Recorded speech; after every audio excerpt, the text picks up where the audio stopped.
Today is March 21st, 2021. My name is Charles Suter, and I'm presenting part 4 of my oversensitivity series, this one titled Backing Off.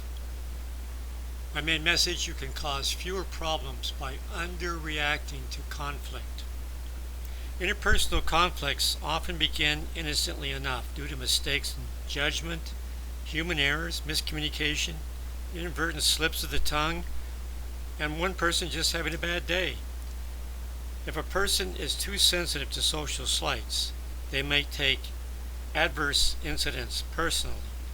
Most social conflicts start small, as an inadvertent or unintentional act by one person without any real malevolent intent.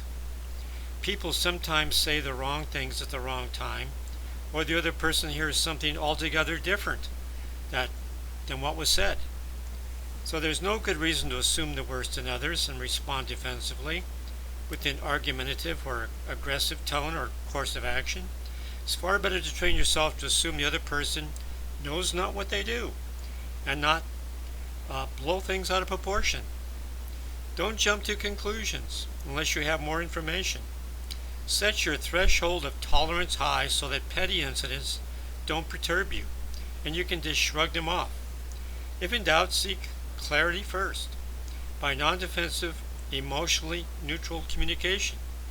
Then you can respond to the merits of the situation, including everyone's legitimate concerns, rather than your own misguided assumptions. Proposition 1.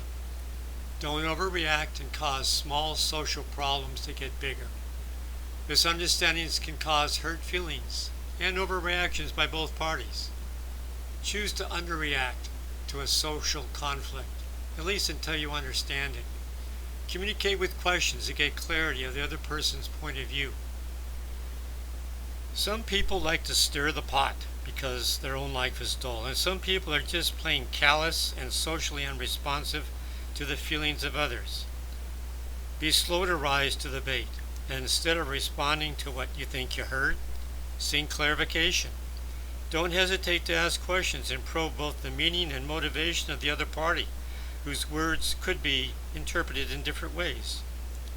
Life is too short to always be getting into arguments with other people who might be having a bad day or are not paying close enough attention to their own words and deeds and maybe cross the line of social civility. Proposition 2. Don't get dragged into and over-involved in petty matters. Assume the innocence of others and don't take anything personal. If in doubt of malicious intent, quickly let go of any minor incidents.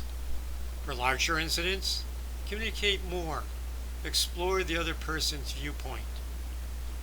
Most seemingly offensive words and deeds can be laughed off as the missteps of fallible human beings or the babblings of less socially minded people.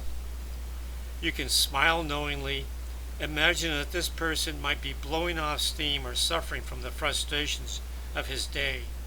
You can just retort to what seems like a rude comment or deed with a neutral comment, such as, "You seem to be having a bad day, I hope it gets better for you," and then break contact and forget about it.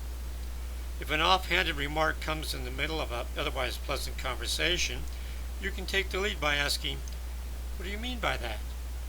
Give the other person the space to clarify, modify, or correct their communication. If at all possible, give the person the benefit of the doubt and then move on after saying, "I get your point. I'll have to think about what you said and get back with you." You don't always have to respond in the moment. If you decide the incident needs some corrective action, your response will be more consciously directed after you've had a chance to reflect on it. Proposition 3. Don't force issues that cause others unnecessary embarrassment. Never assume the ill intent of others. Instead, simply assume a miscommunication. Clarify meaning and intent of other people's words and viewpoint. If in doubt, ask them. When in doubt, tell them, "I'll get back with you on this matter." Whenever you do, in response to another person, Don't make the conflict bigger by confronting the other person using offensive, hurtful language, or worse, attacking the character of another person.